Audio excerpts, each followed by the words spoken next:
السلام علیکم ورحمۃ اللہ وبرکاتہ۔ ناظرین کرام، عمارت شرعیہ بہار، اڑیسہ اور جھارکھنڈ کی کرسی پر قبضے کی لڑائی اور شیطان کے آزاد ہونے سے ایک دن قبل نام نہاد مولویوں کی جانب سے شیطانی عمل کی وجہ سے ادارہ شرمندگی جھیل رہا ہے۔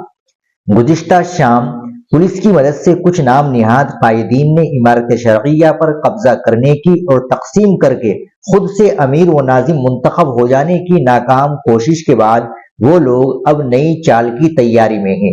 البتہ اس سے قبل موجودہ امیر شریعت نے ایک بڑا فیصلہ کیا ہے اور اس فیصلے سے ایک سبق بھی دینے کی کوشش کی گئی ہے۔ عمارت شرعیہ کی جانب سے جاری پریس اعلامیہ کے مطابق مولانا محمد شبلی القاسمی کو برطرف کر دیا گیا اور ان کے خلاف قانونی کارروائی کا حکم بھی دے دیا گیا ہے۔ پریس اعلامیہ کے مطابق عمارت شرعیہ بہار، اڑیسہ اور جھارکھنڈ کے امیر شریعت مولانا احمد ولی فیصل رحمانی نے ایک اہم فیصلہ لیتے ہوئے مولانا محمد شبلی القاسمی کو نائب ناظم کے عہدے سے فوری طور پر برطرف کر دیا ہے اور ان کے خلاف قانونی کارروائی کا حکم دے دیا گیا ہے۔ یہ فیصلہ عمارت شرعیہ کے نظم و نسق کے تحفظ اور اس کے وقار کو برقرار رکھنے کے لیے لیا گیا ہے۔ تحقیقات کے بعد یہ بات ثابت ہوئی کہ مولانا محمد شبلی القاسمی نے خود کو عمارت شرعیہ کے ناظم عمومی کے طور پر ظاہر کیا اور ایک غیر مجاز انتخابی عمل کے لیے پولیس کی مداخلت طلب کی۔ یہ اقدام عمارت کے داخلی قوانین، اس کے دستور اور اعتماد کی سنگین خلاف ورزی ہے۔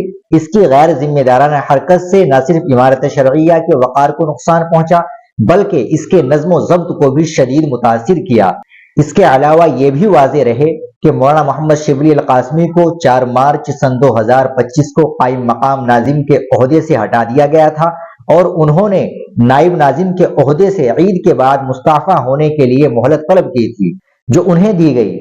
مزید برآں انہیں 6 ماہ تک بغیر کسی کارکردگی کے وظیفہ بھی دیا جا رہا تھا اور وہ اپنے ذاتی اثاثوں کے ساتھ دفتر سے رخصت بھی ہو چکے تھے۔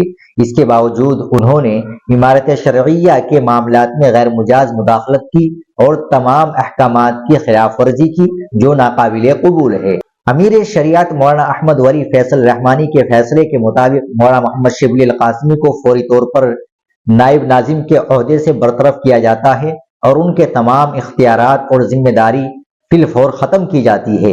تمام سرکاری دستاویزات، فائلیں، بیت المال کی رسیدات، علی الحساب رقومات اور عمارت شرعیہ سے متعلق کسی بھی قسم کا مواد دفتر میں فوری طور پر جمع کرانے کی ہدایت دی گئی ہے۔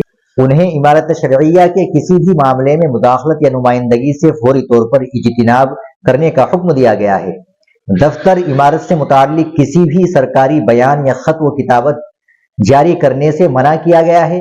چونکہ مولانا محمد شبلی القاسمی نے تمام احکامات کی خلاف ورزی کی ہے، اس لیے ان کے خلاف قانونی کارروائی کا حکم جاری کر دیا گیا ہے۔ عمارت شرعیہ کسی بھی غیر قانونی یا غیر آئینی سرگرمی کو ہرگز برداشت نہیں کرے گی۔ اگر ضرورت پیش آئی تو مزید قانونی چارہ جوئی کا حق محفوظ رکھتی ہے۔ امیر شریعت مولانا احمد ولی فیصل رحمانی نے دعا کی ہے کہ اللہ تعالیٰ عمارت شرعیہ کو حق و صداقت پر قائم رکھے اور اس کی سربلندی و استحکام میں ہمارا معاون و مددگار ہو۔